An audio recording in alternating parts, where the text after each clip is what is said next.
Também iniciei a gravação. Próximo é o item 114, né? E, doutor Andrade, 114, que você tá falando? Então, 114, doutor Luiz Eduardo, recorrentes Xinguelter, Couros e Fazenda. Isso não foi ainda? Não. Tá. Com a palavra o relator, doutor Luiz Eduardo.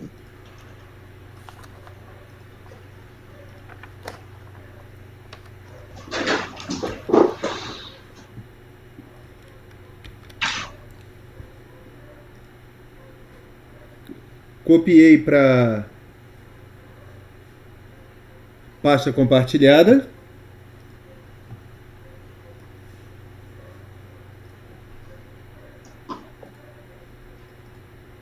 (31% concluído, 37, 43, 50, 70, 80, 99. Pronto.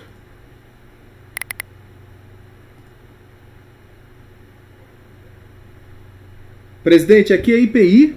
O período é o primeiro trimestre de 2002. Os assuntos é crédito presumido do IPI, cálculo de coeficiente, taxa Selic e variação cambial. Temos aqui recurso tanto do contribuinte quanto da Procuradoria.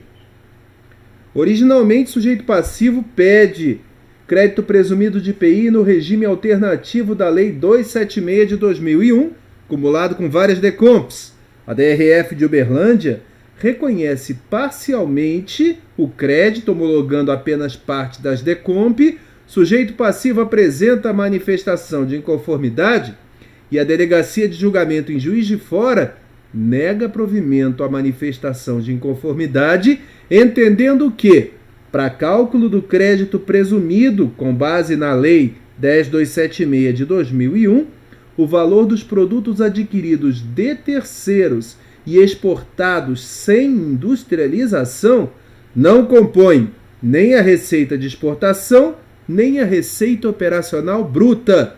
O sujeito passivo apresenta recurso voluntário requerendo nulidade da decisão da DRJ e subsidiariamente o reconhecimento do direito creditório. Quanto ao valor dos produtos adquiridos de terceiros e exportados sem industrialização, ele pede inclusão desse valor na receita de exportação e exclusão da receita operacional bruta.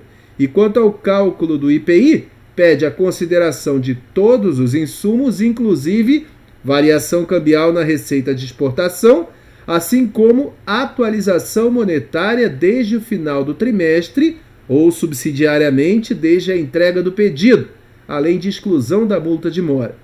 A decisão recorrida, acórdão 203.12.463, deu provimento em parte ao recurso voluntário, entendendo que é possível sim a reformar-se impégios por causa do cálculo, e que na base de cálculo do crédito presumido do IPI, os produtos adquiridos de terceiros e não submetidos à industrialização são excluídos da receita de exportação e também excluídos da receita operacional bruta, que variações cambiais devem ser excluídas da receita de exportação, que é admissível a taxa Selic a partir da data do pedido, que incidem juros de mora sobre os créditos não compensados e que não cabe ao sujeito passivo decidir a ordem dos débitos a compensar.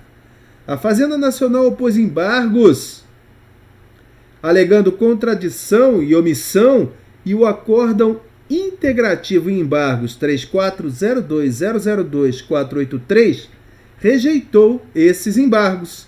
Então a Fazenda Nacional apresentou recurso especial para discutir o tratamento dado a revendas ao exterior, pedindo que ela fosse excluída da receita de exportação e também excluída da receita operacional bruta para apuração do coeficiente, paradigma 204.02.250 e 201.79.254.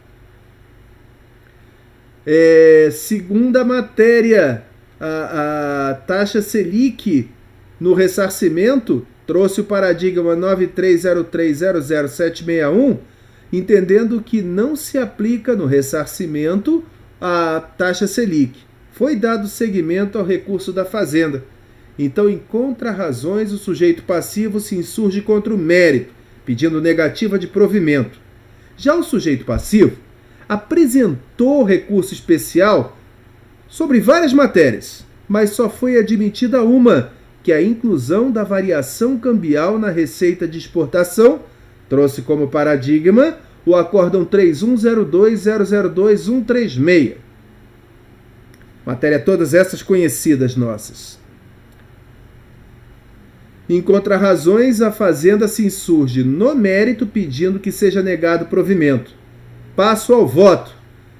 Recurso da Fazenda Nacional. Conheço. São duas as matérias. A primeira é o pedido de exclusão ou inclusão do valor de revenda de mercadorias para cálculo do coeficiente no numerador, que é receita de exportação, e no denominador, receita operacional bruta. Bom, o tratamento é incluir o valor tanto no numerador quanto no denominador. Discutimos isso, até foi com o Dr. Jorge ontem. A Fazenda Nacional pede a inclusão apenas no denominador, o que é contrário ao entendimento da turma. Caso fosse incluído o valor tanto no numerador quanto no denominador, o coeficiente aumentaria, o que é prejudicial à recorrente. Portanto, por non reformatio impejus, eu apenas nego provimento ao recurso especial da Fazenda Nacional para manter a decisão recorrida quanto à matéria, que ela é menos prejudicial à recorrente do que o entendimento da turma. Com relação à atualização monetária, dou provimento em parte ao recurso da Fazenda para admitir a atualização sobre a parcela que não foi reconhecida originalmente em oposição estatal ilegítima e depois revertido no âmbito do PAF, a partir do 360º dia do protocolo do pedido. Com relação ao recurso do sujeito passivo, conheço, trata da natureza das variações cambiais sobre exportações, e aí nós temos o recurso extraordinário do STF 627.815, que determina que a variação cambial tem natureza de receita de exportação. Ele diz assim: a receita de venda na exportação de bens com o valor expresso em moeda estrangeira será convertida em reais a taxa de câmbio fixada no boletim de abertura pelo Banco Central do Brasil para compra, em vigor na data de embarque dos bens para o exterior. Considera-se como data de embarque dos bens para o exterior aquela averbada no Siscomex. Em conclusão,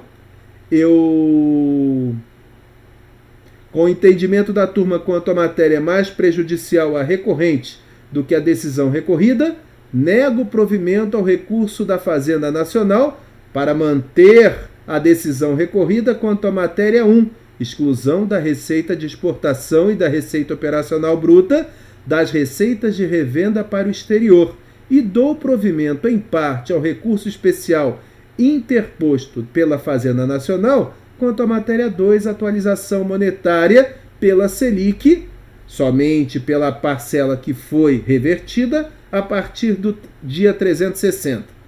E dou provimento em parte ao recurso especial do contribuinte em relação à receita de exportação para considerar como receita de exportação a variação cambial dos valores das exportações ocorridas entre a emissão da nota fiscal e a data do embarque dos bens para o exterior. É como voto, presidente.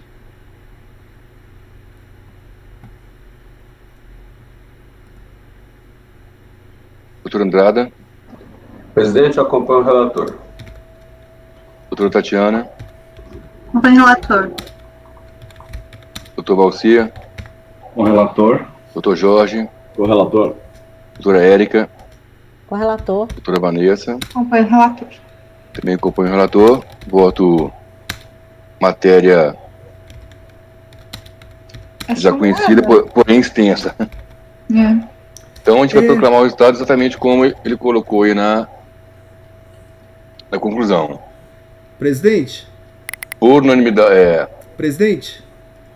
Presidente, Oi. eu resumi, o senhor me permite?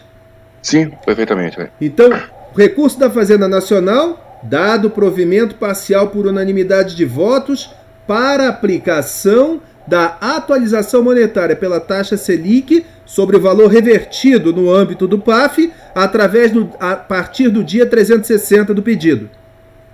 Recurso especial do sujeito passivo, dado provimento em parte por unanimidade de votos, para reconhecer a variação cambial nas receitas de exportação entre o dia da nota fiscal e do embarque para o exterior.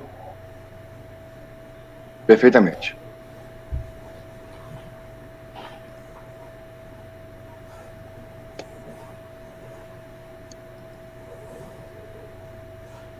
Doutor Jorge Almiro, recorrente, o mesmo, só que vai ser só o contribuinte. Xinguelter Couros. Hoje é Braspel. Posso resumir, presidente? Sim. A matéria aqui é só a aplicação da taxa Selic. O contribuinte foi admitido apenas em relação à atualização do crédito presumido de IPI pela taxa Selic. O acórdão recorrido manteve a decisão da DRJ, Juiz de Fora, que reverteu uma parte que equivale a um valor aproximado de R$61 mil, e o contribuinte, em seu especial, pede a incidência da atualização monetária sobre o crédito postulado entre a data do protocolo do pedido até a data em que se efetivaram as compensações e pagamento. E a Fazenda, enquanto razões, pugna pelo improvimento. Então, presidente, a minha decisão, aqui é longo, mas é a aplicação da súmula 154. E concluo no último parágrafo. Dessarte, tendo em vista que houve resistência ilegítima configurada pela reversão acerca da sistemática de cálculo adotada pela decisão de piso, conforme relatei, no primeiro e segundo parágrafo do relatório eu falo, é de ser provido parcialmente recurso para reconhecer o direito à atualização do valor reconhecido pela DJ, que foi oposto inicialmente pela administração tributária, vale dizer sobre o valor de 61 mil, nos quebrados.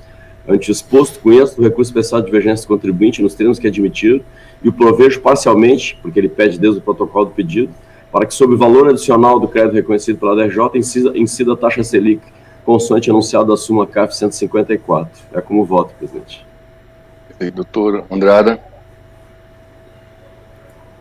Jorge, no caso aqui, então, porque o acórdão recorrido negou o provimento integral. O acórdão recorrido, eu digo no relatório, desculpa, não falei, o acórdão recorrido manteve a decisão da DRJ. Então negou o provimento. Então não teve crédito reconhecido nas instâncias administrativas? Teve, na DRJ.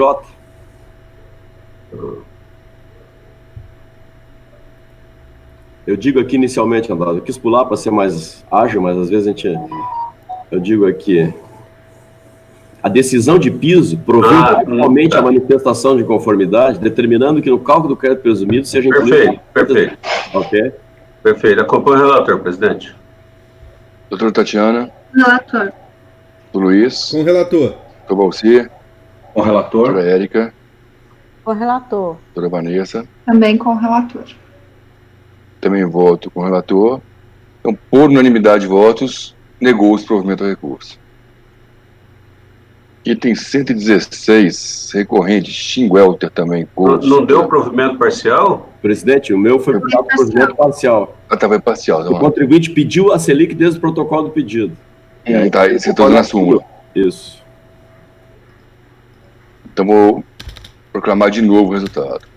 Item 115, recorrente Xinguelter Couros, interessado Fazenda Nacional, foi dado provimento parcial por unanimidade de votos para conceder a taxa Selic a partir de 360 dias do protocolo do pedido. 116, recorrente Xinguelter também, recorrida da Fazenda, doutora Vanessa. É do Rio Grande do Sul, não é? É do Rio Grande essa empresa, não é? Essa empresa é do Gaúcha. Se é de couro, provavelmente deve ser da região de Novo Hamburgo. Pelos 5 primeiros dígitos do processo é da jurisdição de Novo Hamburgo. Ah, tá, o 1066. Presidente, os 116 e 117 são iguais. Deixa eu até abrir aqui os dois para... Só muda os recorrentes, né? Confirmar.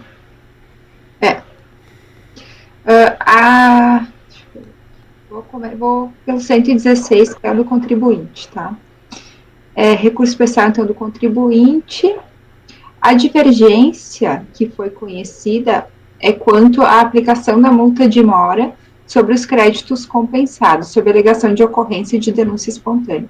Se a denúncia espontânea poderia se aplicar mesmo nos casos que eu estou fazendo extinção do crédito tributário por compensação. Essa é a discussão, tá? Até aqui fiz um voto me referindo a julgados do STJ nesse sentido, né? E da primeira turma da Câmara Superior. Só ler o início, mas a posição da nossa turma é diferente. Eu até anotei aqui que o acordo 9303008533 é da nossa turma e a posição que prevalece no sentido de que a denúncia espontânea não se aplicaria para compensação. Eu coloquei aqui que se entende merecer reforma o acordo recorrido, pois a compensação equipara-se ao instituto do pagamento, sendo este referido em diversas passagens do CTN de forma mais ampla como a de implemento da obrigação. Além disso, o STJ, nos julgados RESP 1.122.131 e o agravo no RESP 1.136.372 está na posição de que a compensação tem efeito extintivo sob condição resolutória, e na hipótese de não ser homologado, o débito tributário será exigido acrescido da multa moratória, uma vez que também perde o efeito da denúncia. Então, se tem um precedente da primeira turma da Câmara Superior, 9101003687, de 2018, eu escrevo abaixo os fundamentos, nesse mesmo sentido. E aí, com isso, no processo 116, aí eu coloquei uma observação aqui. Por fim, deve-se ressaltar que, no caso dos autos, houve a homologação parcial dos pedidos de compensação transmitidos pelo contribuinte, não tendo sido homologadas, conforme relatório do acordo recorrido, não seria possível a exclusão dos juros e da multa por afastar a denúncia espontânea. Portanto, a compensação extinguiu, ainda que em parte, o crédito tributário, demonstrando também a forma de adimplemento e podendo ser aplicado o instituto da denúncia espontânea. Então, estou dando provimento ao recurso do contribuinte no 116 e no 117 eu estou negando provimento ao recurso da Fazenda.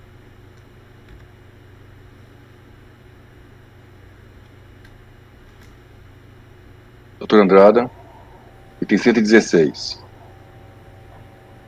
A relatora está dando tique-teco, não está batendo mais, não. Estou dando provimento. A relatora dá provimento ao recurso do contribuinte.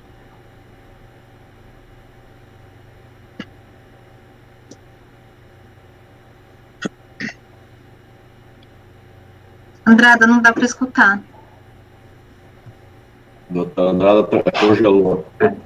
Não congelei, é porque eu esqueci de ligar o microfone. É que o acordo recorrido trata de compensação, denúncia espontânea. Nesse primeiro, né? E os paradigmas parecem que me tratam de pagamento, denúncia espontânea. Eu acho que teria essa diferença entre os recorridos e os paradigmas. Enquanto os paradigmas decidiram que o pagamento afasta a multa de mora, o recorrido, o que o contribuinte quer no recorrido, é a compensação afasta a multa de mora por denúncia espontânea. Eu estou conferindo aqui, mas eu percebi essa diferença. Estou conferindo os paradigmas aqui.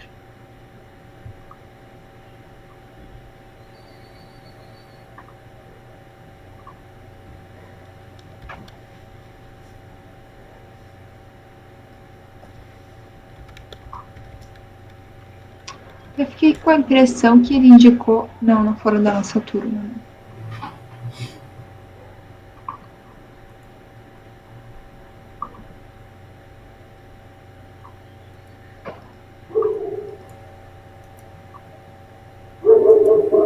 Mas aí eu não estaria comparando que a compensação tem o mesmo efeito do pagamento para aplicar a denúncia espontânea? Não seria válido para esse fim? Não entendi, desculpa. Entendi. Não seria válido para o fim de comprovar que a compensação é válida para a denúncia espontânea, que eu posso aplicar? mesmo nesses que o efeito se equipara a pagamento ou não? Da leitura fiquei com essa impressão. Eu acho que não foi isso que foi devolvido, né? Foi devolvido se a compensação afasta a multa de mora em razão de denúncia espontânea. Isso, exatamente. E pelo menos o primeiro paradigma está falando aqui, ó, no que diz respeito ao recolhimento feito a destempo do imposto, sem o acréscimo de multa de mora, recorrente discorda do procedimento adotado pelo fisco, de lançar a multa de ofício isolada, sobre argumentos que seria alcançado pelo estudo de denúncia espontânea, o que elide nesses casos a incidência da multa moratória. Então, esse paradigma entendeu que aplica-se a multa moratória, mas considerou o pagamento efetuado a destempo. Vamos ver o outro paradigma. O outro paradigma é o 203.06912.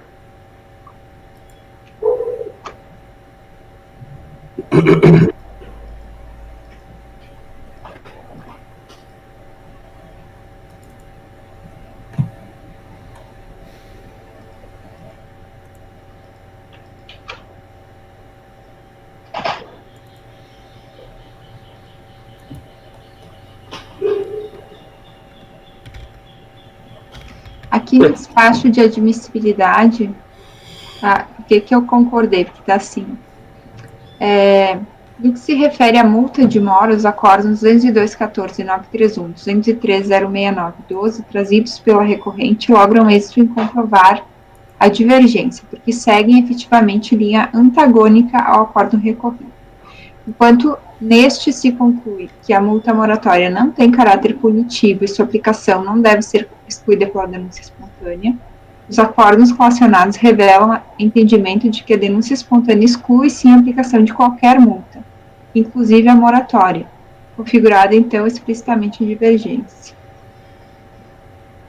Mas eu estou defendendo que tem um erro aí nessa admissibilidade aí.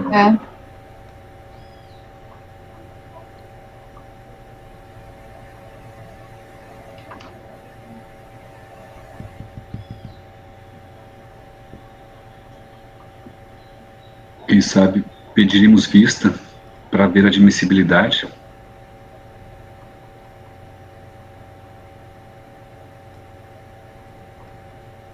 Aí fica a critério do doutor Andrade, se quer olhar agora. O doutor Andrade está votando.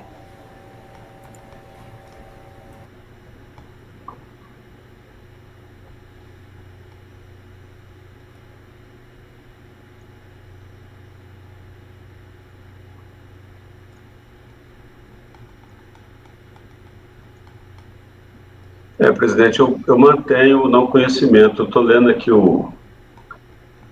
acho que os dois tratam de pagamento, os dois paradigmas. Eu acho que a admissibilidade foi equivocada. E aí não daria para comparar com a compensação para efeito do... É isso. Isso, perfeito. Okay. Esse foi minha admissibilidade, nem consegui ver aqui ainda. Não, foi do Gilson, presidente, doutor Gilson. Doutora Andrada não conhece do recurso. Doutora Tatiana. Doutora Vanessa,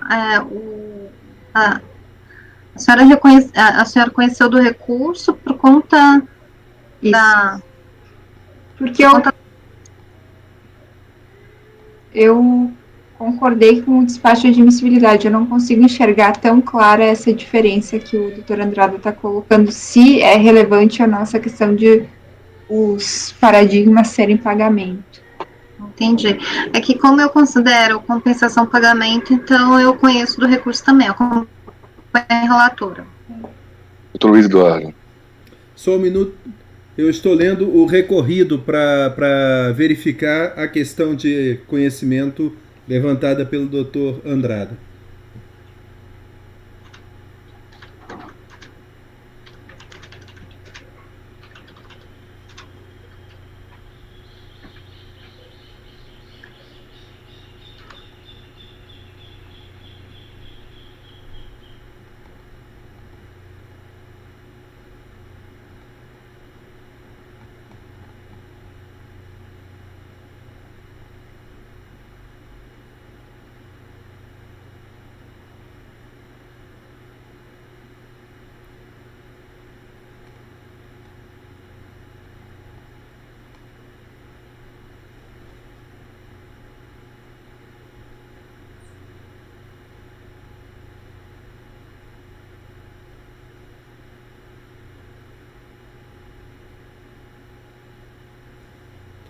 Doutor Andrada, me parece que o recorrido não está dizendo que foi por conta de compensação que ele não aceita a compensação, a denúncia espontânea. Olha o que Robson Bayer, que é o relator, por derradeiro no que diz respeito à defendida inaplicabilidade da multa moratória de 20% por se tratar de denúncia espontânea, tenho que não assiste razão a recorrente pelos motivos que passo a expor.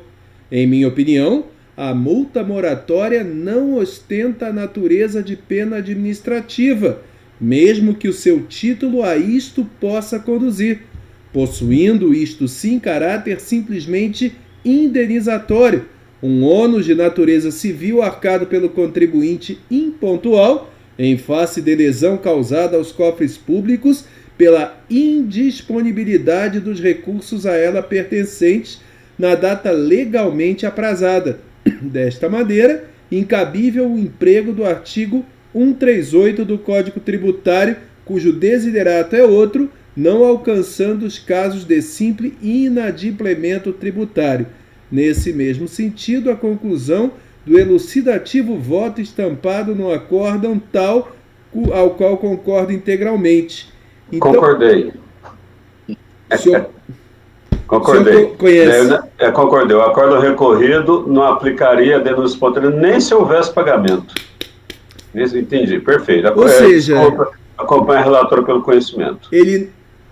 Agora, só um minuto, eu queria ver se foi pagamento lá na frente no relatório. Se o senhor me dá um minuto, eu não tive tempo. Não, nesse processo não foi pagamento, foi compensação. Mas onde é que isso está dito na decisão recorrida que eu não acho? Foi compensação e parte das compensações foram homologadas. Eu olhei no processo isso.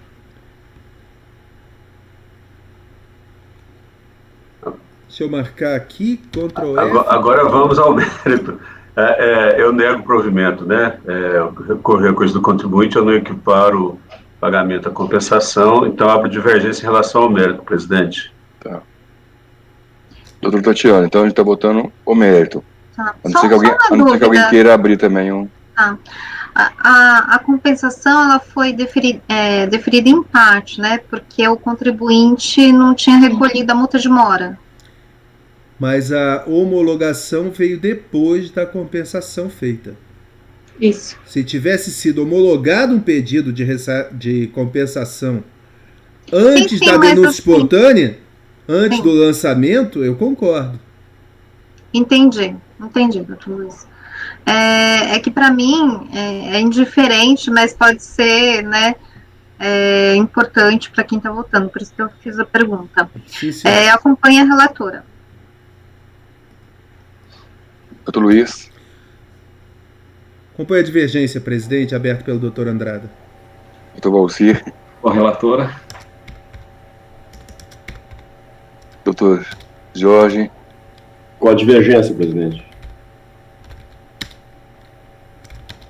Doutora Érica. Com a relatora. Doutora Vanessa. Eu continuo comigo mesmo. Doutora Vanessa, eu só estou olhando um negócio aqui que essa denúncia espontânea foi um pedido de compensação, né? Um pedido de restituição que depois foi compensado. Então, pelo voto de qualidade, negou-se o provimento do recurso. Vencidas as conselheiras Tatiana, Érica, Vanessa e Valcir. Voto vencedor. A Sheila me ligando aqui. Voto vencedor, doutor Andrada. Item 117. É igual? Sim, é igual, presidente. Até, deixa eu só... Só que o recurso é para fazê-la. Só inverte o resultado, né? Isso. Inverte o resultado. Para ajudar o doutor Andrada, tem um acórdão aqui da turma, ó, 9303008533, de abril do ano passado, da mesma empresa, que foi a mesma matéria votada. Obrigado. 317, a doutora Vanessa nega provimento do recurso. Doutora Andrada. Abro divergência, presidente, do provimento do recurso da Fazenda. Doutora Tatiana. Com a relatora. Doutor Luiz. Com a divergência, presidente. Doutor Balci. Com a relatora. Doutor Jorge. Com a divergência. Doutora Érica. Com a relatora. Voto com a divergência. Então, pelo voto de qualidade, deu-se provimento do recurso especial da Fazenda. Vencidas as conselheiras Tatiana, Érica, Vanessa e Balcir. Voto vencedor, doutor Andrada. Item 118, embargante. Conselheiro. Interessado, 4 marcos. Doutora Érica. Diz aqui é o embargos do conselheiro Andradas contra o acórdão, né, dessa empresa 4 marcos, né, versus Fazenda. Então, aqui, deixa eu ver se tem como resumir aqui, mas acho que não vai ter. Porque a emenda do acordo, ela veio com crédito presumido de IPI, aquisição de cooperativas de pessoa física e regime alternativo, né? Crédito IPI, pedido de ressarcimento e autorização monetárias. 2 emendas, né? Aí aqui o dispositivo ficou acordo dos membros colegiados por unanimidade de votos em conhecer o recurso especial da Fazenda e no mérito por maioria dos votos em dar provimento parcial para admitir a atualização da taxa Selic, mas somente da parcela do crédito que foi reconhecida, tal. Vencidas conselheiras Érica, Tatiana e Vanessa, que lhe der negado provimento. Acordo ainda por unanimidade de votos em conhecer o recurso especial do contribuinte e no mérito por maioria dos votos acordo em dar provimento parcial para admitir a inclusão da base de cálculo de crédito previsto de aquisição de insumos de pessoas físicas e cooperativas. Voto vencedor, Andrada e tudo. A embargante apontou contradição entre o resultado registrado e as matérias objeto do julgamento. Os embargos foram admitidos conforme o despacho colegial. Os embargos de declaração são repetidos e apontam suposto erro manifesto, devendo ser conhecido. O acordo 9.003.009.364 julgou os recursos especiais tanto da Fazenda quanto do contribuinte. O recurso especial da Fazenda foi admitido conforme o despacho folha 66670, com 2 matérias. Possibilidade de deferir o crédito presumido de IPI em relação à aquisição, né, de cooperativas e incidência da taxa Selic. O recurso especial do contribuinte foi admitido parcialmente conforme o despacho quanto à aplicação da taxa Selic somente. O conselheiro redator designado apontou equívoco no registro da decisão do colegiado, ao passo que constatou o dispositivo do acordo a admissão de inclusão na base de cálculo do crédito presumido das aquisições de pessoa física e cooperativas no julgamento do recurso especial do contribuinte, sendo que essa matéria sequer foi submetida à apreciação do órgão julgador especial. Assiste razão embargante, pois verifica-se que o recurso especial do contribuinte somente foi admitido com relação à aplicação da taxa Selic.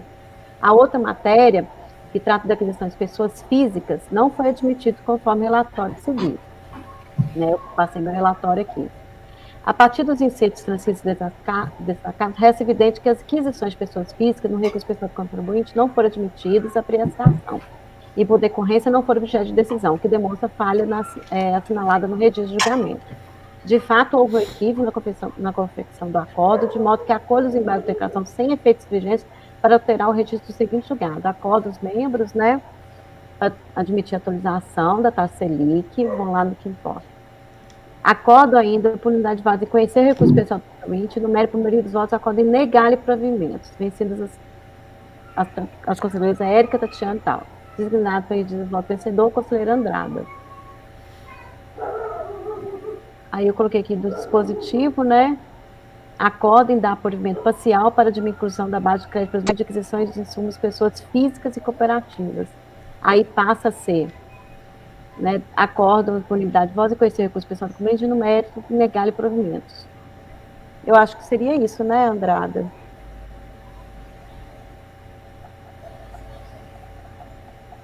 É só para mudar esse dispositivo, né? Doutora Andrada. Eu não tenho tanta experiência com embargos, eu não sei se a emenda lá em cima seria aquela mesma, mas o resultado aí eu estou de acordo, é porque, vocês entenderem, né, porque eu acho que foi um erro de registro da decisão na ata.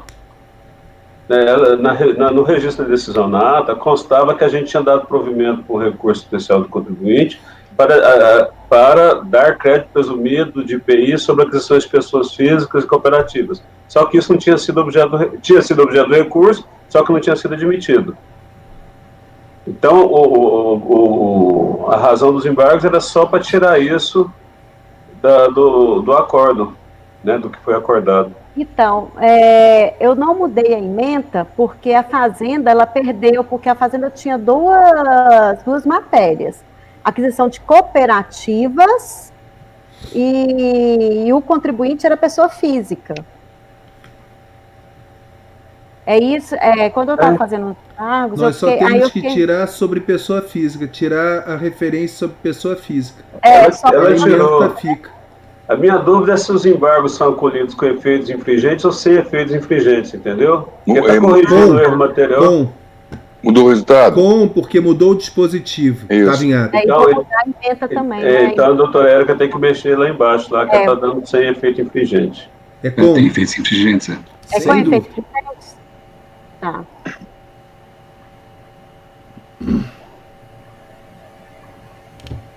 O presidente acompanha a relatora, acolhe os embargos com efeitos infringentes para alterar a ementa e o dispositivo. A ementa e o dispositivo do acordo. Embargado. Tá. Doutor Tatiana. Acompanha a relatora. Doutor Luiz. Com a relatora, presidente. Doutor Valcia. Com a relatora. Doutor Jorge. Com a relatora. Doutora Vanessa. Com a relatora também, presidente. Também acompanha a relatora. Então, por unanimidade de votos, os embargos foram conhecidos e acolhidos com efeitos infringentes. Poderia acrescentar embargos acolhidos com efeitos infringentes para negar provimento ao recurso especial do contribuinte. Isso, doutora, acrescenta dessa forma que fica melhor mesmo. Foi até por isso que deu efeito infringente. Para negar provimento ao recurso especial interposto pelo contribuinte.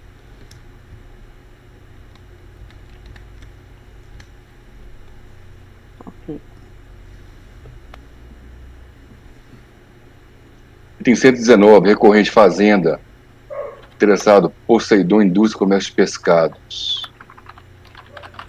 Está na pasta aí já, deixa eu ver.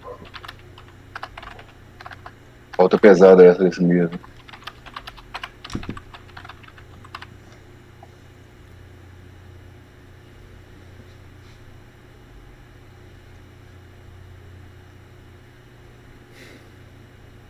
Bom, recorrente Fazenda, interessado Poseidon. Relatório. Trata-se de recurso especial interposto pela Fazenda contra a cota 3401, proferido pela primeira turma ordinária da 4ª Câmara, terceira sessão. Colegiado da Câmara Baixa, por unanimidade de votos, o provimento parcial ao recurso voluntário do contribuinte. Os termos da emenda assim reproduzida. Interpreta a emenda transcrita. Intimado do acordo, a Fazenda Nacional interpôs recurso especial suscitando divergência jurisprudencial contra as seguintes matérias. 1. Aplicação do artigo 62, parágrafo 2º do RICARF. 2. Apuração do crédito presumido IPI sobre aquisições de matéria-prima, produto intermediário e material de embalagem de pessoas físicas no regime de cálculo alternativo previsto pela Lei 10.276. O recurso foi admitido. No recurso especial em relação à matéria admitida, a Fazenda alegou, em síntese, que no presente caso não cabe aplicação do disposto no artigo 62, parágrafo 2º, tendo em vista que o julgamento do RESP 993/164 do STJ declarou ilegal em N 2397, que regulamentava a Lei 9363, que tinha como referência a base de cálculo do crédito presumido de IPI previsto no artigo 1º. Ocorre que o pedido em análise foi formalizado com base na Lei 10.276, cuja base de cálculo difere daquela prevista na 9363. O artigo 1º da 10.276 dispõe que a base de cálculo do crédito presumido é a soma dos custos sobre os quais incidiram contribuições para PIS e COFINS, disposição que não está presente na 9363. Assim não se aplica o presente caso o julgamento do STJ naquele RESP. O contribuinte não se manifestou.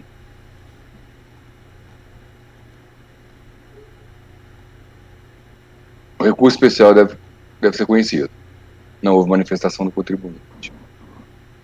A Fazenda Nacional alega que o presente caso não cabe aplicação no disposto do artigo 2º, parágrafo 2º, artigo 62 do RICARF, visando a adoção da decisão do RESP 993164. O julgamento do STJ tratou de crédito presumido do IPI, a título de ressarcimento das contribuições para PIS e COFINS, sob regime cumulativo, instituídas inicialmente pelas leis complementares 770 e 7091, respectivamente, e posteriormente alteradas pela 9718. Em face da elevada carga tributária incidente sobre os produtos fabricados no país, o governo, visando aumentar a competitividade dos produtos industrializados nos mercados externos e, consequentemente, aumentar as exportações, principalmente de produtos com maiores valores agregados, instituiu o benefício fiscal, denominado crédito presumido de IPI, permitindo às empresas produtoras e exportadoras de produtos nacionais industrializados se ressarcirem de valores de PIS e COFINS sob o regime cumulativo, incidente nas aquisições do mercado interno de matérias-primas, produtos intermediários e material de embalagem utilizado no processo de produção. Presidente, assim, só para... É porque provavelmente você não está lembrando, mas esse aí nós votamos ontem, que é aquela mudança de impedimento da turma, que o Dr. Luiz trouxe, sobre a impossibilidade de crédito presumido de IPI de pessoas físicas cooperativas no regime alternativo da Lei 10.263, aquela situação do Marcelo Giovanni. No julgamento. E aqui, eu fiz há muito tempo isso aqui não está assim, não está dando problema. Exato, é exatamente isso, é só estou resumindo a situação. Ah, tá, exatamente, é. Ah, tá, foi bom resumir, é. Então, o Andrade resumiu a situação, exatamente aquela mudança de entendimento da Lei 9363. Em vez de usar a 9363, a gente está usando a 1027. Nossa. E aqui, a 10276. Então, vou mais para o final aqui. Então, não estou aplicando o RESP, assim como a Fazenda pediu, porque a gente mudou o entendimento, né, que a 10276 não admite esse aproveitamento do crédito.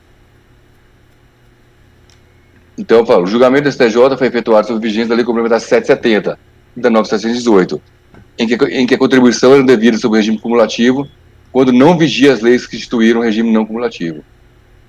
No presente caso, o contribuinte estava sujeito nos termos da Lei 10.637 e 10.833.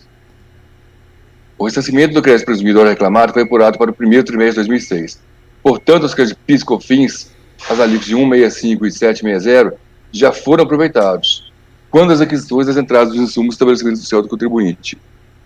Assim, sendo, o contribuinte não tem direito ao crédito presumido do IPI, desde que adotou o regime não cumulativo para aquelas contribuições.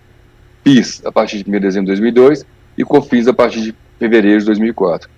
Assim, eu dou o provimento ao recurso especial da Fazenda, restabelecendo a decisão da DRJ. Doutor Andrada. Acompanhe o relator, presidente. Doutora Tatiana. Bom, como a gente votou ontem, eu abro divergência, né? Nego provimento ao recurso da Fazenda. Doutor Luiz. Acompanhe o relator, presidente. Doutor Valcia.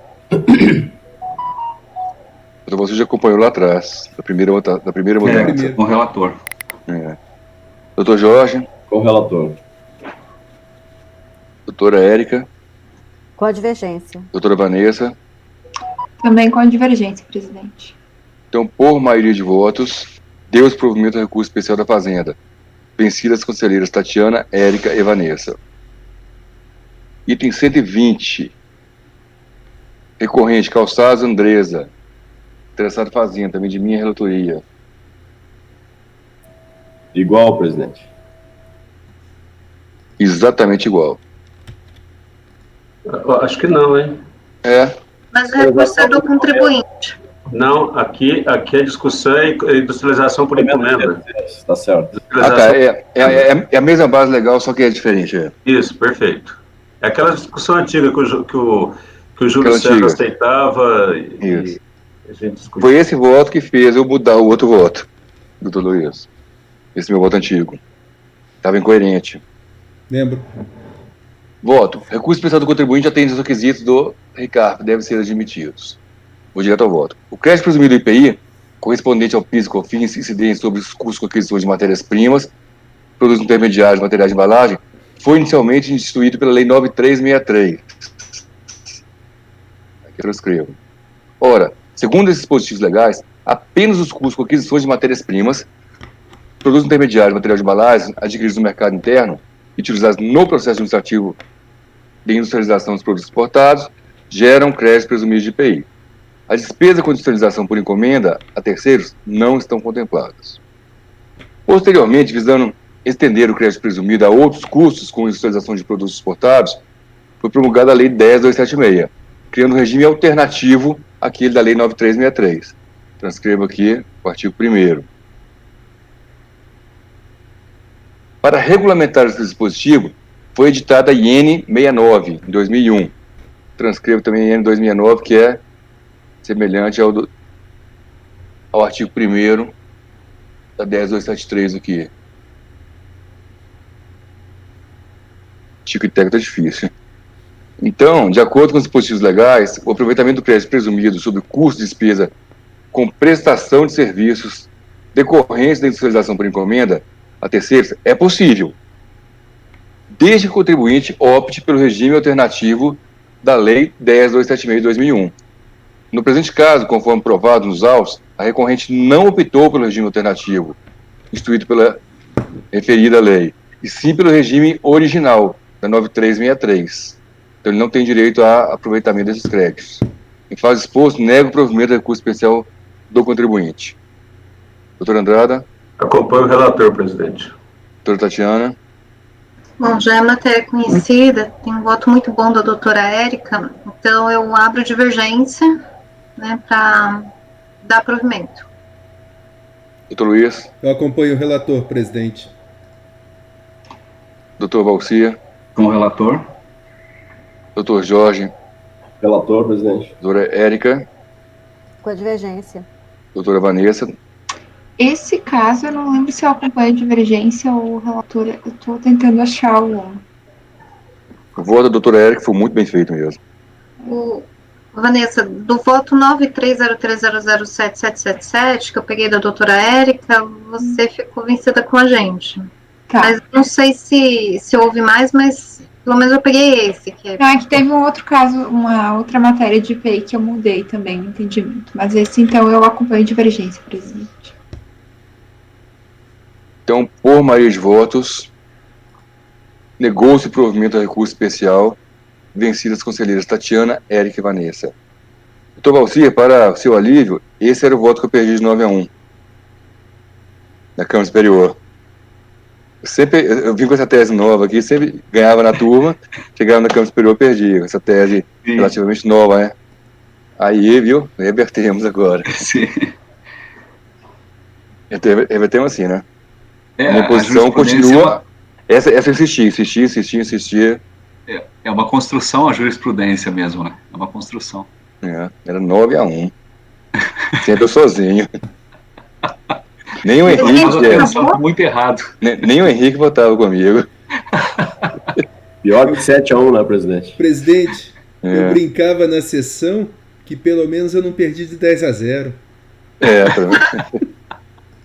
Não tinha como, né? Durante o tempo que o Valadão ficou na terceira sessão também, ele votou comigo. Então era 8-2. Era eu e o Valadão que perdiam. Mas como ele ficou pouco tempo. Próximo item. Doutor Andrada. Recorrente, HP. Interessado Fazenda. Retirado de pauta por solicitação do patrono. Ainda bem, né? Classificação de mercadoria essa hora não é muito agradável, não. O senhor vai tratar agora no 122. O senhor vai tratar agora no 122. Exato. Recorrente, CSI, Soluções Impressas. Interessado Fazenda. Isso nem lembro. Vou abrir aqui.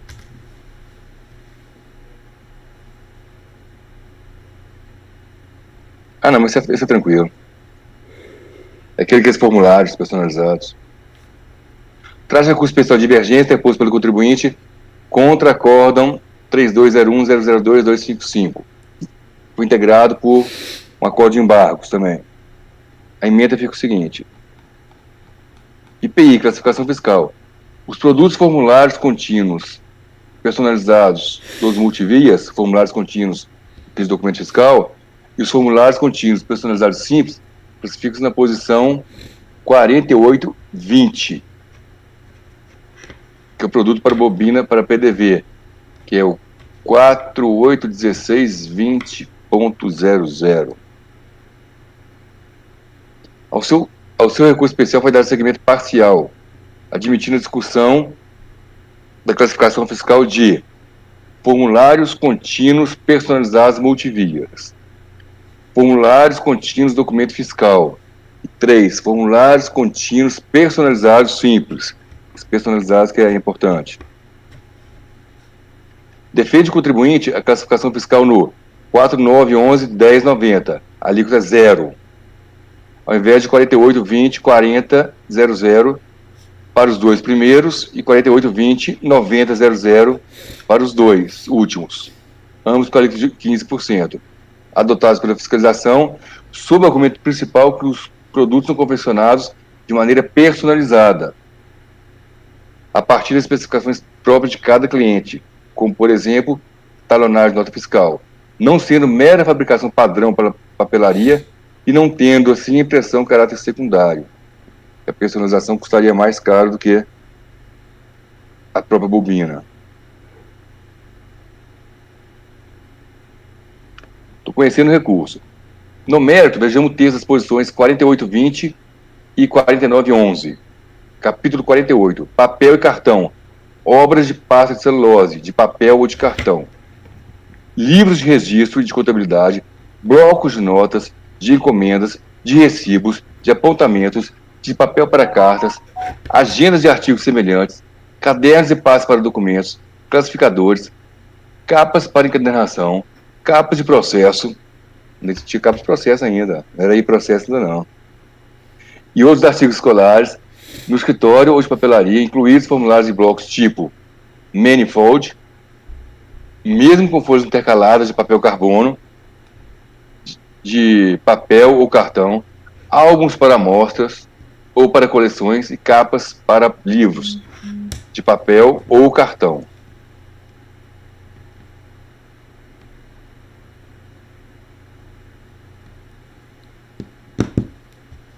Item 12. Com exclusão dos artefatos das posições 4814 e 4821, o papel, o cartão, a pasta de celulose ou as obras matinais, vírgula, essa é a parte importante, impressos com dizeres ou ilustrações que não tenham caráter acessório relativamente à sua utilização original, incluídos no capítulo 49. Tá? São os dizeres que não têm caráter acessório. Aí vem 48, 20, 4000. Formulários em bloco tipo manifold, mesmo com folhas intercaladas de papel carbono, alíquota de 15%. 49. Livros, jornais, gravuras, outros produtos de indústrias gráficas, textos manuscritos ou datilografados. Não existe mais datilografados, mas ainda está escrito aí. Planos e plantas. 49. 11.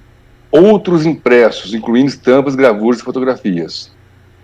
Esse 48, 11, 10, 9, 0, que é o alíquota 0, é o outros. Vamos agora às normas explicativas do sistema harmonizado, no que interessa. 48, 20. Essa posição abrange os diversos artigos de papelaria, com exclusão dos artigos para correspondência, da posição 48, 17, e dos artigos referidos na nota 10, do presente capítulo, que compreende especialmente. Vou direto aqui para o 1, vou passar, o 4 vou passar, que eu já li. Aqui agora. Alguns artigos da presente posição podem, frequentemente, ser revestidos de impressões ou de ilustrações, mesmo bastante importantes, vírgula, e permanecem classificados na presente posição, e não no capítulo 49, desde que as impressões e as ilustrações tenham caráter acessório em relação à sua utilização inicial, como, por exemplo, impressões que figuram nos formulários, destinados essencialmente a serem completados à mão à máquina, e nas agendas, destinadas à escrita. Então aqui é personalização genérica, que serve para qualquer um. Capítulo 49. Considerações gerais. Estou lendo aqui a norma, a NESH. Ressalvadas as raras exceções adiante mencionadas, esse capítulo compreende a totalidade dos artigos cuja razão de ser é determinada pela matéria impressa ou ilustrada que contenham. Pelo contrário, além dos produtos das posições 4814 e 4821, o papel, cartão, pasta e celulose e respectivas obras, vírgula, que apresentam impressões cuja função seja meramente secundária em relação à sua utilização, aí fala, por exemplo, os papéis para embalagem, artigos de papelaria, inclui-se no capítulo 48. Agora passo para 49. Capítulo 49. Esse grupo não compreende os cartões impressos que contenham felicitações ou mensagens pessoais, nem os formulários impressos destinados a serem completados. 49.11, a posição. Certos impressos destinados a ser completados com indicações manuscritas ou datilográficas no momento da sua utilização estão incluídos aqui, em 49.11, desde que apresentam o caráter essencial dos artigos impressos. Por conseguinte, os formulários, os bilhetes, passagens virgens que contenham vários cupons, bilhete de avião, autocarro, não estou ficando velho. Eu comprei passagem de avião, que a pessoa escrevia na mão, assim, tinha 4 vis ali, escrevia isso na mão. Então, você já viajou assim, você? Com cerveja, digo, com certeza. As cartas circulares, os documentos, carteiras de identidade e outros impressos que contêm um texto, uma notícia, etc., sobre os quais as informações devem ser indicadas, data, nome, por exemplo, inclui-se na presente posição, que é a 4911. Em termos simples, explicando como dizia aí, doutor Henrique, agora resume. Agora vai o resumo. Em termos simples, a posição 4820 seria aquela de blocos de nota, por exemplo, que se encontram em livrarias. E a 4911 de blocos com impressões personalizadas, destinadas a serem completados. Um talonário de notas fiscais que se enquadraria em qual posição? Entendo que na segunda, pois na primeira, exemplificativamente, se enquadraria um livro caixa, ou um bloco de recibos, ou um talão de pedidos, sem qualquer identificação personalizada. Enquanto nas notas fiscais, isso é inerente e indispensável à sua função. Aviso do exposto, voto por dar provimento ao recurso especial interposto pelo contribuinte. Doutor Andrada. Presidente, eu tentei comparar esse voto seu com o voto que nós fizemos no item 123. É bem parecida a questão da COAN, né? Mas como a cabeça não está funcionando direito, eu vou pedir vistas para comparar, mas eu tenho a impressão que que esse voto contraria aquele. Só a impressão, a leitura inicial. Quem foi relator aquele outro? Eu. Tá, não, então sim. Eu vou dar uma olhada, comparar.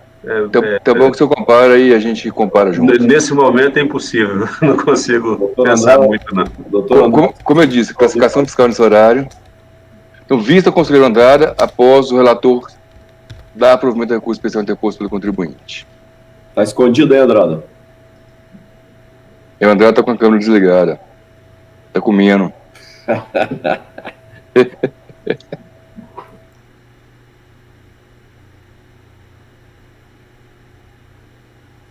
Que é o item que é o próximo, né, doutor Andrada? É o Goan? Que é o próximo, só que nós já votamos. Já votamos o próximo. Qual que é o próximo, doutora Érica, doutor Andrada aí? Acabamos, né, essa parte, agora vamos começar para do dia 16, manhã, item 100, se não me engano, acho que é 152, não foi votado. Só confere aí para mim. Entrando agora no item, no dia 16 de setembro de 2020, às 9 horas. Vamos encerrar a gravação e abrir outra, doutor Luiz? Melhor? Não, né, a gente está fazendo direto aqui. Não tem necessidade. É. A gente vai até o Presidente, final do dia de hoje. O 152 é o próximo, ele é acima de 8 milhões, viu? Philips, né? Que é o meu. Ele é acima de 8 milhões. Philips. Isso. Ele é acima de 8 milhões. A gente discutiu isso. Então, retirado de pauta por valor acima do valor de alçada. Item 152, Philips. Doutora Vanessa, item 153. Recorrente Drinks and Business. Interessado Fazenda. Doutora Vanessa. Tô ficando sem voz. Esse vai ser o último, presidente? Da pauta? O senhor está com o microfone no mudo. Vamos acabar esse dia aqui. Vamos ver se vai ser o último. A Erika está no controle aí. Ainda vai faltar 3. Quanto? Vai faltar, após esse ainda faltam 3. 3, então esse mais 3. Depois da Vanessa ainda faltam 3. Esse mais 3. Tá. Ops, desculpa. Senão a gente vai amanhã até... Ninguém quer ficar amanhã até 1h30 da tarde, 2, né? Então... Não, Então tá na pasta, doutora. é que eu tava colando errado. Tava colando do mês.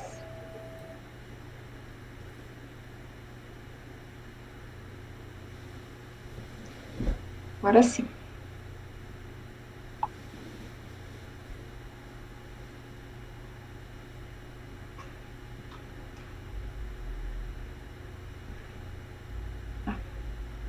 Aqui é tranquilo.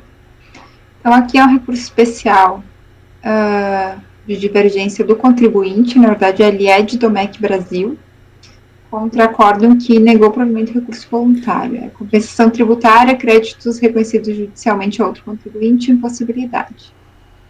Nos termos do artigo 74 da 9430, com a redação que lhe deu o artigo 49 da Lei 10.637, somente são passíveis de aproveitamento e compensação de débitos tributários os créditos de natureza tributária passíveis de ressarcimento de restituição e que tenham sido apurados pelo próprio contribuinte que promove a compensação.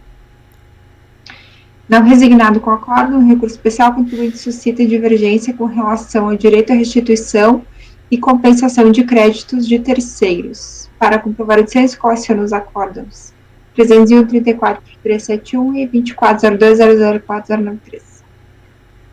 Então, sede de exame de admissibilidade, havia sido negado seguimento ao recurso especial.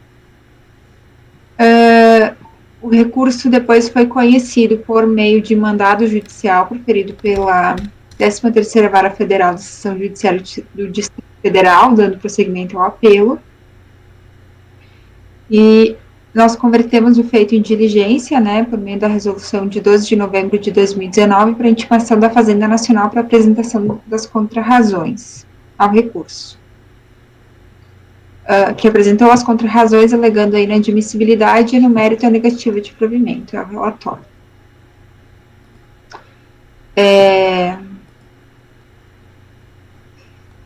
Posso ir ao voto, presidente? Posso? Tá, então, eu estou admitindo o recurso especial interposto pelo contribuinte, considerar que atende aos pressupostos de admissibilidade e em razão também de ter sido admitido pela decisão judicial. No mérito, a controvérsia... Não sei se alguém quer levantar não conhecimento, não? Eu só queria registrar que em vez de colocar essa redação natural de atende os requisitos de admissibilidade, eu trocaria por foi admitido por força de decisão judicial.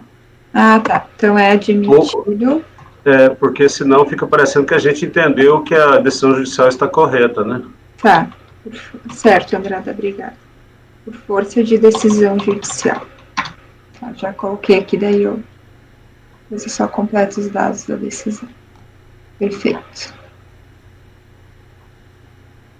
No mérito, a controvérsia centra-se na possibilidade de compensação de débitos tributários próprios com créditos de terceiros. A matéria foi tratada por este colegiado no acordo 9303007941, tendo sido esta conselheira relatora do voto vencedor, o qual se amolda ao presente caso, reproduzindo-se, portanto, a sua fundamentação como razões de decidir. Então, aqui eu reproduzo o voto no sentido de que não é possível essa compensação. Não existe previsão legal para a compensação de crédito presumido do IP relativo a períodos anteriores a 1º de janeiro de 97 com débitos de outros contribuintes, conforme determina a IN 21 de 97 da Receita, né? Então, eu estou negando o provimento de recurso especial do contribuinte.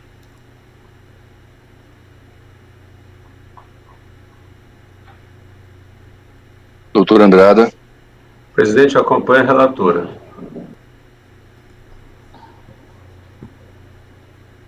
Doutora Tatiana. Relatora.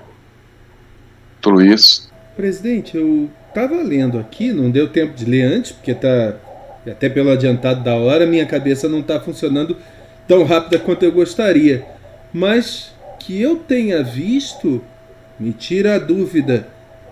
O mandado de segurança foi para dar seguimento, não é para dar conhecimento. Então nada nos impediria de discutir o conhecimento. Isso é importante. Eu não bolhei para o conhecimento porque eu parti do pressuposto de que o mandado de segurança foi julgado para que a gente conhecesse de ofício. E não foi isso. Ocorre... Já aconteceu várias vezes aqui, Luiz. Às vezes a gente percebe que o juiz... A gente fica em dúvida se o juiz manda Por isso julgar eu ou estou não. perguntando a relatora se foi claro que é para conhecer a decisão judicial, se foi claro que é para dar seguimento, podendo nós olharmos o conhecimento, ou se ficou na dúvida, e na dúvida aí eu conheço. Mas eu não consegui perceber. Olha o que eu vi do texto da sua resolução. Ocorre por meio de mandado judicial proferido no processo tal, em trâmite na terceira vara, foi dado prosseguimento ao apelo especial. Na sentença referida, restou concedida a segurança pleiteada e determinado o seguimento do recurso especial. Mas não fala o conhecimento, então eu fiquei na dúvida e eu não vi o provimento judicial, que página tá. Aí eu fiquei na dúvida. Doutor Luiz, a gente já teve, como o doutor Rodrigo falou, a gente já teve várias situações dessa. A gente tem adotado, por cautela, entender que esse dar seguimento é conhecer do recurso. Porque, na verdade, a decisão do juiz foi assim, conceda segurança para obrigar os dois primeiros impetrados a dar seguimento aos recursos especiais interpostos pelo impetrante, quanto os acordos tal. Perfeito. O impetrado é o presidente da Câmara, né? Não é o colegiado. Mas eu quero por lembrar cautela, que eu fui relator a nossa de um tradição é processo conhecer. que teve essa questão e nós não conhecemos. Eu não estou lembrando, doutor Luiz. Como é que é o nome? Eu lembro que nós tivemos Aquele a de discussão. BlackBerry, como é que era? É aquele da... É Motorola? Não, esqueci o nome dele. Inclusive tem um dele com vista desde março. Aquele do Uruguai, aquele que vai para o Uruguai, volta. Isso, que é uma triangulação, exatamente. A gente não conheceu. Aliás, eu fiquei vencido, eu conheci. Aí o juiz obrigou você a colocar o conhecimento. Isso, No mas... voto. Não, mas era uma situação diferente aquela. Aquela foi uma situação em que a segurança foi para acrescentar, mesmo não tendo sido conhecido o recurso, foi só isso, inserir né? o mérito. Crescer o mérito. O voto, mesmo que tenha ficado o mérito Presidente, ultrapassado. eu fico vencido com relação à admissibilidade. Eu não conheço. Não dá problema. Até pra gente saber se o juiz vai querer me prender. Todo mundo conhece, hein? Então... Não. Princípio da colegialidade, eu entendi já. Segue. É que, doutor Luiz, como a segurança foi concedida na íntegra, eu achei melhor conhecer. Me convenceu, doutora... A gente tem feito isso por prudência, realmente. Prudência, perfeito. Acompanho a divergência. A relatora. Ainda mais que não vai mudar o resultado, doutor Luiz, para que se expor, Exatamente. Né? Foi isso que eu pensei. Acompanhe o relator. Então, doutora Vanessa.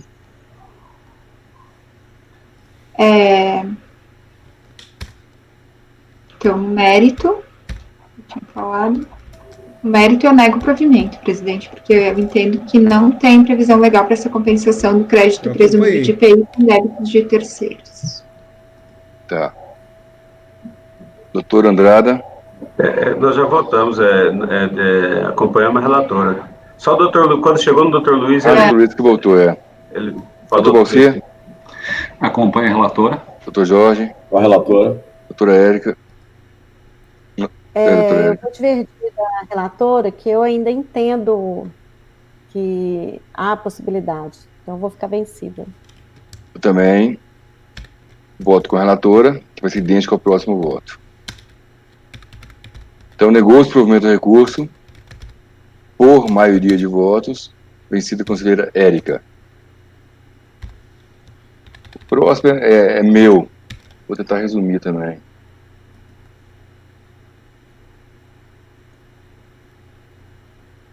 Recorrente, Eliane Argamassa Rejuntes. Está na pasta. A situação é a mesma, tá? A situação jurídica é a mesma, então não vou relatar tudo. A situação jurídica é exatamente essa da possibilidade de compensar crédito do próprio contribuinte com crédito de terceiros. Então esse foi o relatório. O voto, eu vou usar como... Eu tenho umas razões aqui, mas eu estou usando basicamente um voto do conselheiro Jorge Almiro Locke Freire. Eu já julguei isso aí. Que é o 9303-008-536. É um voto extenso, mas eu vou resumir. O resumo dele é o seguinte. Nitriflex. A homologação tácita, a que alude o artigo 5º do artigo 74 da 9430, diz respeito unicamente aos casos em que a compensação pleiteada pode ser admitida como declaração de compensação, não alcançando os pleitos de compensação de créditos terceiros com débitos próprios. Esse é o caput do artigo 74, a partir da alteração trazida pela MP 66, se restringe à compensação de créditos do contribuinte com seus próprios débitos. Esse é o resumo do voto do Jorge. Importa registrar nos autos que a situação fática jurídica encontra correspondência com a verificada no paradigma. De tal sorte que o entendimento exposado lá pode ser perfeitamente aqui aplicado. Estou aplicando o voto do doutor Jorge, em fase exposto, nego o provimento do recurso especial do contribuinte. Exatamente igual ao anterior. Doutor Andrada. Acompanho o relator, presidente. Doutora Tatiana. Está sem microfone. Desculpa. Eu acompanhei pelas conclusões, acho que tinha alguma coisa no voto do Jorge, acho que eu acho que eu discordava, mas eu não estou lembrando aqui, porque eu estou muito cansada. Então eu vou manter minha coerência, eu vou acompanhar pelas conclusões, presidente. Doutor Luiz. Acompanho o relator, presidente. Doutor Balcia. Com o relator. Doutor Jorge. Com o relator. Doutora Érica. Esse caso aqui é daqueles da Eliane, né? Que o Andrada já votou, eu já votei. Nesse caso aqui eu voto com o relator, mas pelas conclusões, porque a gente tem um pouquinho só entendimento diferente, mas esse caso aqui é específico da Eliane, já tem vários processos. Mas esse é idêntico ao anterior que a senhora votou. Não, ele tem umas diferenças. Eles têm uma diferença de mandato de segurança, teve umas tramitações diferentes. Eu tenho até um voto deles. Tá. Aí eu voto com o relator pelas conclusões. Doutora Vanessa. Foi o relator. Então foi negado o provimento por unanimidade de votos. As conselheiras Tatiana e Érica votaram pelas conclusões. Item 155, recorrente, Caxiva Madeiras. Retirado de pauta por solicitação do patrono.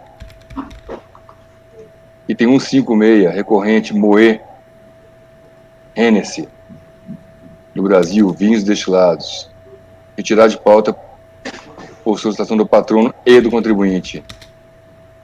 157, doutora Érica, SPAL, Indústria Brasileira de Bebidas, interessado em Fazenda. Desculpa, presidente, patrono e contribuinte ou patrono e PFN? Patrono e PFN. Só não, para anotar. Isso, patrono e PFN. Não tem ninguém pensando mais, né? Tá difícil.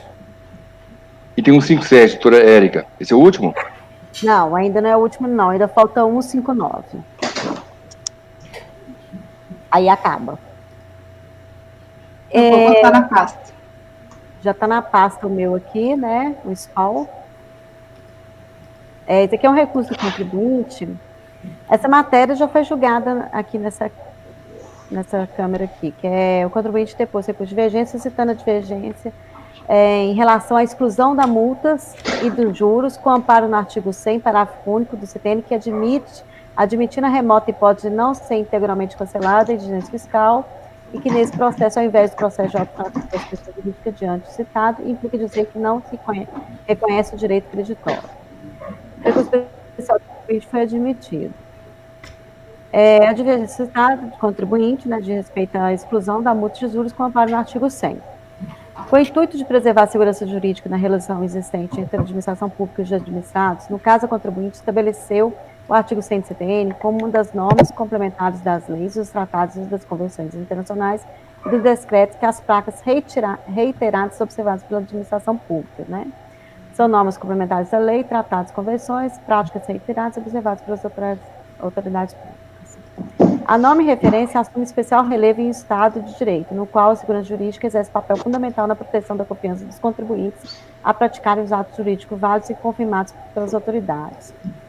No caso em exame, efetuar a compensação de débitos de PIS, COFINS, com crédito de IPI apurados na aquisição de insumos empregados na produção de água mineral, que é produto imune, a contribuinte agiu em estrita observância do artigo 4 da Instrução 33 de 99. Dessa forma, sendo certo que a recorrente agiu em conformidade com uma norma complementar de legislação tributária que no termo do artigo 100. Importante ainda trazer que não há que se falar em se discutir a imunidade do produto em questão, vez que já restava superada tal situação no colegiado da COR, conforme sugere.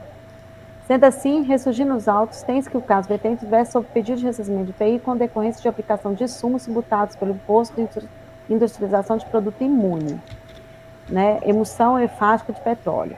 O aproveitamento do saldo credor de IPI é hora discutido enquanto na Lei 9.779. Tal dispositivo estabelece que o saldo credor de IPI acumulado em cada trimestre calendário decorrente da aquisição de matéria-prima, produto intermediário e material de embalagem aplicados à industrialização, inclusive no produto isento ou tributado a alíquota zero, que o contribuinte não puder compensar com IPI devido na saída de produtos, poderá ser utilizado conforme dispositivo no artigo 7374 da 9430. Vez que o dispositivo não restringe o direito do crédito aos casos de industrialização, de isentos e de tributados a alíquota zero, conferindo o direito, inclusive, nessas hipóteses. Não bastante, desde que tais matérias-primas, produto intermediário e matéria-prima de embalagem sejam aplicados na industrialização do produto.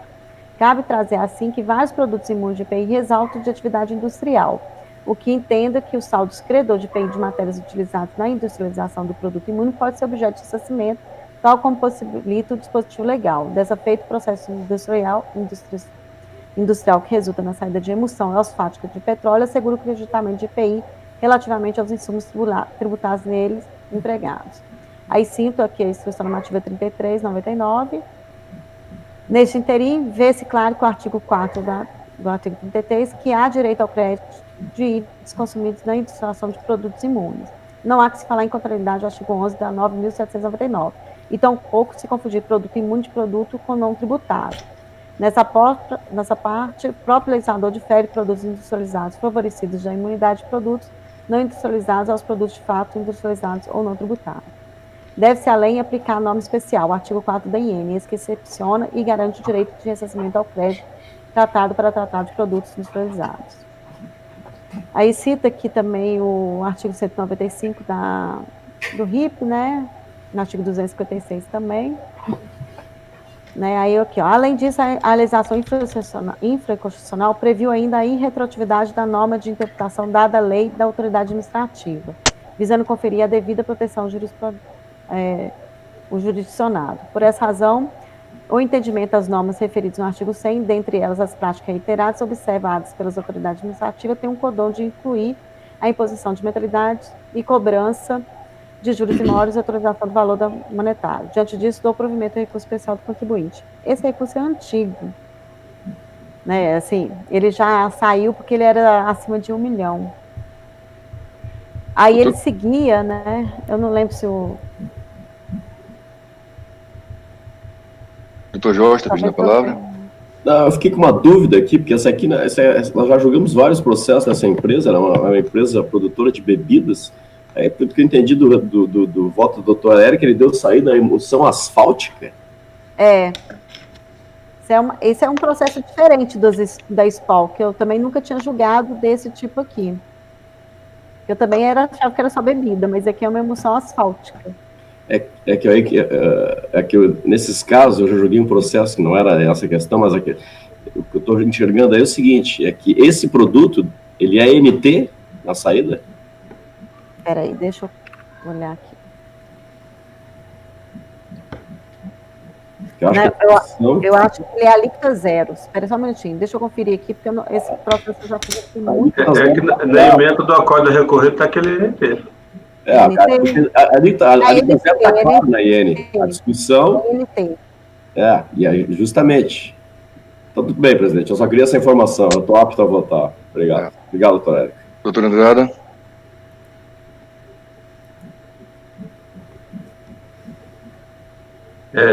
Colegas, de fato, a gente já votou vários processos.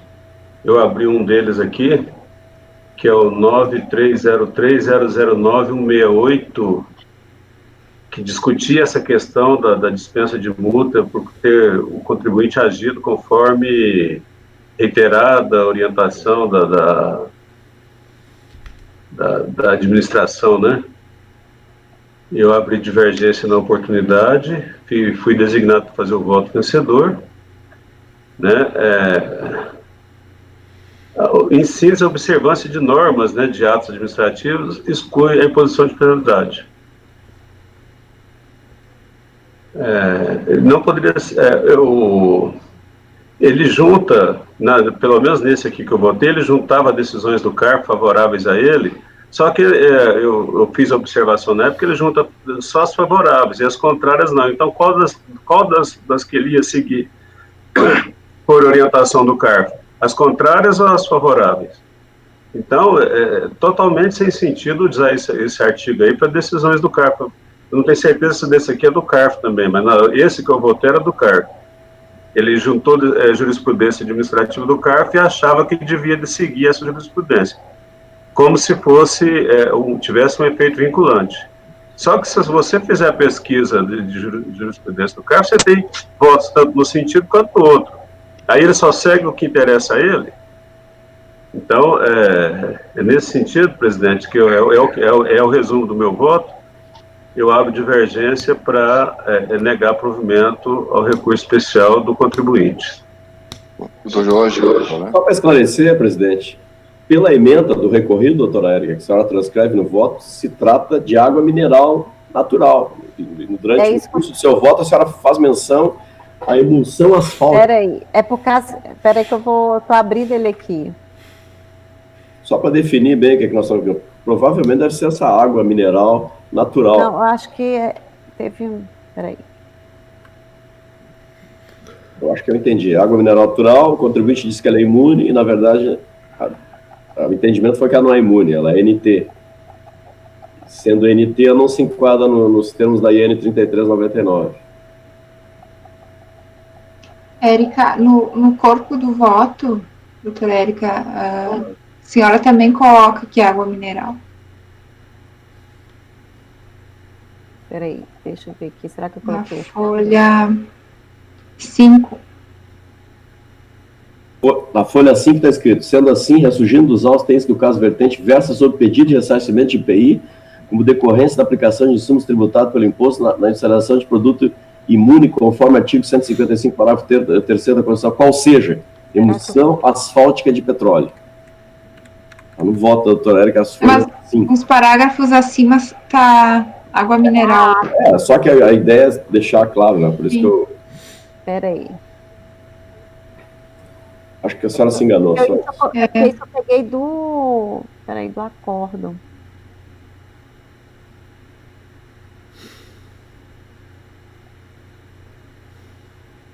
não, é verdade, é só água mineral mesmo. O parágrafo 3º do artigo 155 não se aplica aqui.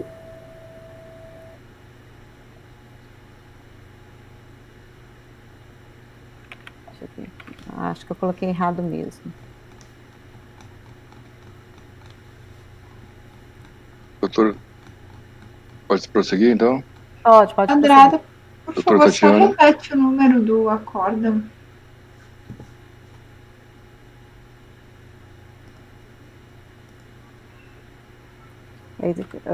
Era só o para baixo. Eu até tirei isso aqui.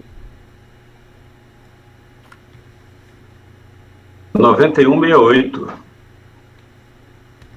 Ele é de julho de 2019. Obrigada.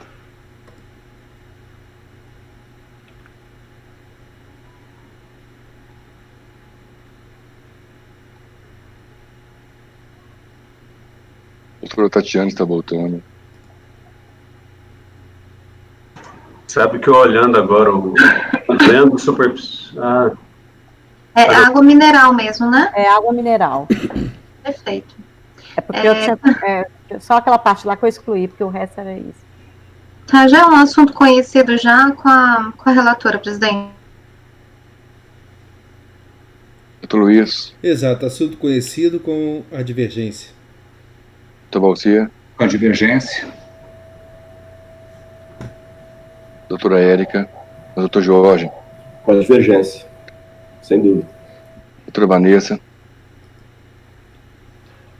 Presidente, eu estava olhando aqui o voto vencedor do doutor Andrada e realmente ele me convenceu. Nesse caso, esse ato da autoridade administrativa não teria como se dizer que são decisões do CARF, que tinham decisões em ambos os sentidos, né? Então, eu vou mudar meu entendimento e eu vou acompanhar a divergência. Esse também é um dos processos que está há muito tempo aqui no CARF. Eu também pedi 9-1, esse, Valcia. Na época do doutor Barreto, eu pedi 9-1. Também. 2. Detectei 2 já. O Gilson apresentou um voto.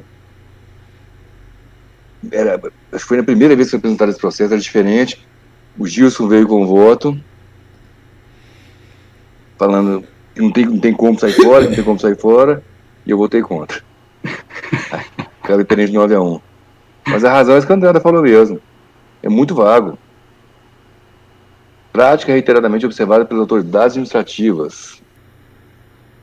Isso aqui serviria para um parecer que é emitido várias vezes em relação a decisões administrativas nossas, que cada uma tem várias. Se for olhar a Câmara Superior, tem várias. Se for olhar as câmaras baixas, então tem muito mais ainda, cada uma para um lado. Então eu estou votando por divergência. Por maioria de votos, negou-se provimento a recurso especial do contribuinte. Vencidas as conselheiras Tatiana e Érica. O voto vencedor, doutor Andrada. Já está aí. Só falta um processo e mais 17. 18. Então, vamos no último. 158 vai votar já, 159, doutora Vanessa. Já está na pasta, presidente. Se a gente andar até 10 horas hoje, a gente consegue votar os outros 17. Então, aqui é um recurso especial de divergência interposto pela Fazenda Nacional, buscando a reforma do acórdão que... Botei aqui. Buscando a reforma do acórdão 3302002409, que deu provimento ao recurso voluntário. Então, havendo indébito apurado de ofício, resultando em direito do contribuinte à restituição, este deverá ser deduzido dos períodos de apuração subsequentes, no limite dos valores originais dos tributos quitados. A Fazenda Nacional interpôs recurso especial suscitando divergência com relação à decisão que autorizou a dedução do total do lançamento dos indébitos apurados de ofício. Alega que a legislação não autoriza a compensação de ofício em sede de lançamento de ofício, por se tratar a compensação de espécie de procedimento de iniciativa do sujeito passivo, que, contudo, não significa o não reconhecimento do direito creditório, pois este poderá ser objeto de declaração de compensação. Então, para comprovar a divergência, trouxe os acordos 213.12, 277 e 2802.00044. Deu seguimento ao recurso especial, por considerar como comprovada a divergência com base no paradigma 203.12, 277. O contribuinte apresentou contrarrazões, postulando a negativa de provimento. É o relatório. Posso ir ao voto, presidente? Pode ir, doutor. Então, eu estou admitindo o recurso, eu entendo que preenchidos os requisitos, no mérito. Gravita controvérsia em torno da possibilidade de autoridade administrativa realizar a compensação de ofício de débito tributário do contribuinte ao proceder ao lançamento de ofício para a cobrança de tributo. O acórdão recorrido decidiu que, embora a normatização da Receita Federal estabeleça que tributos pagos a maior podem ser objeto de compensação posterior e as obrigações acessórias devidamente retificadas, no presente caso, a fiscalização poderia ter verificado esse excedente à época, deduzindo dos períodos de apuração subsequentes os valores anteriormente recolhidos a maior. A decisão não merece reparos. No âmbito do STJ, em sede de julgamento pela sistemática dos repetitivos, que é o RESP 1.213.082, entendeu-se que o procedimento de compensação de ofício pela autoridade administrativa só é legal nas hipóteses em que o crédito tributário do sujeito passivo estiver com exigibilidade suspensa, sendo plenamente possível a sua efetivação nos demais casos, como é o caso aqui desse processo. Então, aqui eu transcrevo a ementa do repetitivo. Além disso, o referido posicionamento encontra-se reproduzido em julgados proferidos no âmbito deste Conselho, conforme se verifica do Acórdão 3401.006.482, que reforça o posicionamento aqui externado. Não se pode impor compensação de ofício ou reter valores passíveis de ressarcimento nos termos do parágrafo único do artigo 73 da norma 430, combinado com o parágrafo 4º do artigo 89 da IN 1717 de 2017, quando os débitos do contribuinte para com o ofício estiverem com exigibilidade suspensa, nos termos do 151 do CTN. Deve ser homologada a compensação voluntária declarada. Reprodução do entendimento firmado pelo STJ, o RESP 1.213.082, que foi julgado pela sistemática dos repetitivos. Então, eu estou negando o provimento ao recurso da Fazenda Nacional, entendendo que é possível fazer essa compensação de ofício. Que é possível ou que não é possível? Que é possível se os débitos não estiverem com exigibilidade suspensa. Que é possível. Que é possível. Tem uma decisão nova desses dias, não tem? Não tô... Essa do... Tem uma decisão sobre isso de repetitivo esses dias, uns 10 dias para trás. Mas vamos... Esse dos repetitivos vamos, é de 2011, a decisão. Tá. Doutor Andrada?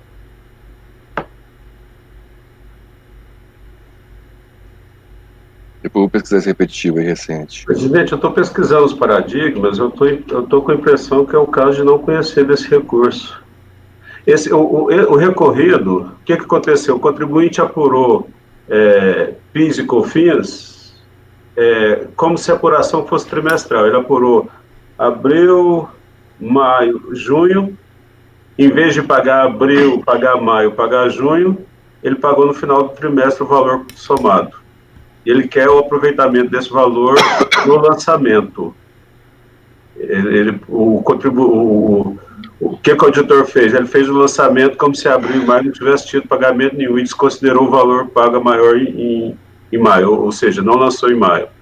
Abril, maio e junho, não lançou em junho. Eu estou com a impressão que os paradigmas, a situação é diferente.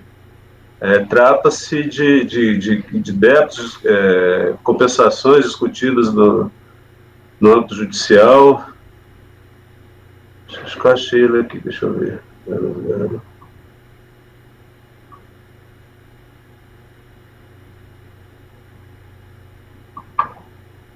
Estou abrindo o processo para olhar também, presidente.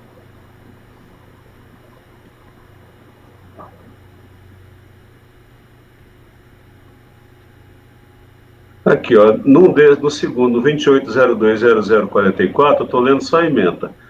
A compensação apenas se concretiza por ato do contribuinte, de sorte que, se o contribuinte entende ter direito a crédito decorrente de ação judicial ou de pagamentos a maior realizados nos períodos, deve lançar mão dos procedimentos administrativos adequados para promover a compensação. Doutora Andrada, é que foi conhecido só com base no paradigma 203.12.277. Ah, tá. O outro não foi considerado. Ah, esse aqui já foi afastado, então? Já. 0044. Já. Ah, tá. Vamos achar esse 277 aqui.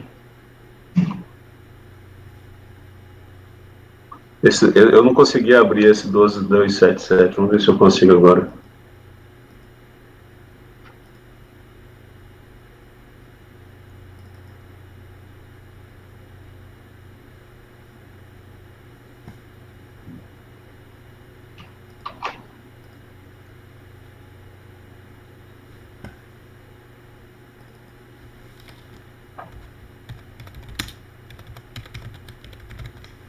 Abriu.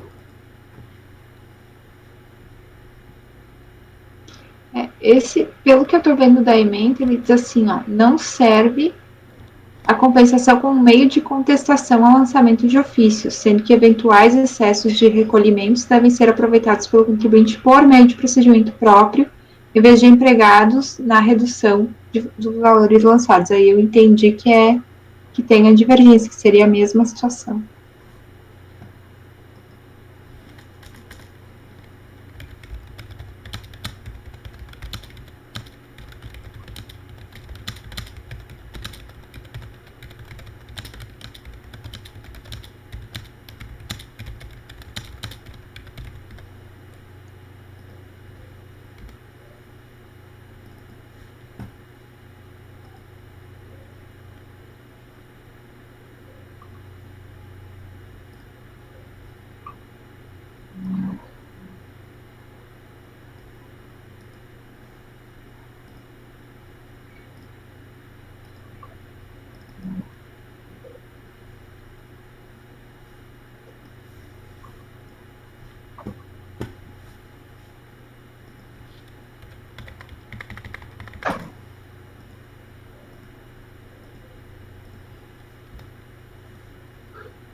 É verdade.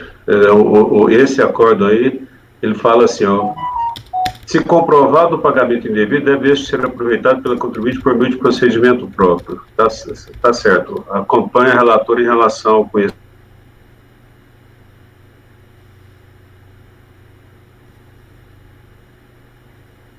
Doutor Andrade, o senhor está no... Desculpe. Eu então conheço do recurso, esse aqui realmente comprova a divergência, e quanto ao mérito eu abro divergência, porque não tem como verificar no momento do lançamento possíveis créditos do contribuinte, se ele já foi ou se ele não já foi aproveitado em outra circunstância. Então acho que isso não é atribuição da fiscalização conferir se houve pagamento a maior e se eles podem ser aproveitados. É uma situação chata, é um formalismo, mas eu compreendo a situação do lançamento, que o auditor fiscal não tem como verificar se esse eventual crédito já foi objeto de pedido de restituição, já foi objeto de compensação. Provavelmente não foi, mas eu não vejo como obrigar a fiscalização a fazer esse encontro de contas necessariamente no lançamento.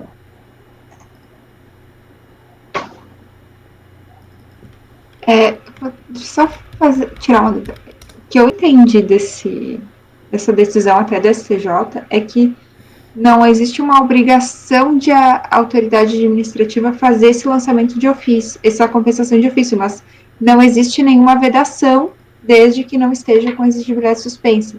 Ou ao final, esse provimento estaria na mesma? Assim. Porque a minha preocupação é porque tem esse repetitivo do STJ. Vanessa. Oi. Presidente, eu vou pedir vista, porque assim, esse repetitivo do STJ, realmente eu estava vendo, ele firmou um entendimento no sentido de retirar pelo menos os 10 sob exigibilidade suspensa. E realmente teve uma notícia que até o presidente colocou, que estava sendo rediscutido novamente a questão da retenção, né, pela Receita Federal, em sede repetitiva ou repercussão geral, não sei. Então, eu gostaria só de fazer de analisar melhor e até trazer o histórico aqui para vocês e o que está acontecendo nos tribunais superiores, para a gente julgar, assim, né? Sim, todo mundo junto, né? Boa, Tatiana. Sim. Então, é isso. Ótimo.